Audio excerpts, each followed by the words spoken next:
نارسيسس من أول ما اتولد وهو جميل جمال شديد، عشان كده والدته الحورية ليروبي سألت العراف تريسيس عن مستقبل ابنها، فتنبأ ليها إنه هيعيش عمر مديد طول ما هو ما يعرفش نفسه. طب يعني إيه ما يعرفش نفسه؟ يعني إيه الكلام ده؟ كلام مش مفهوم طبعا، ولكن أيوه هي ولكن دي اللي بيجي بعدها المصايب.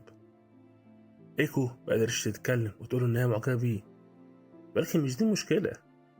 المشكلة إن صاحبنا النرجسي الأول ده كل اللي شافه قدامه هو انعكاس صوت في المية. أول ما قرب من البحيرة ما شافش ولا حرية ولا شاف أي حاجة. قال لك إيه ده؟ مين الواد الأمور ده؟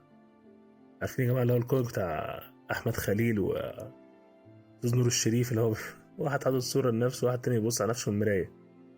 هو ده اللي حصل حرفيا، هو ساب كل حاجة وشاف صورته في المية وحب نفسه.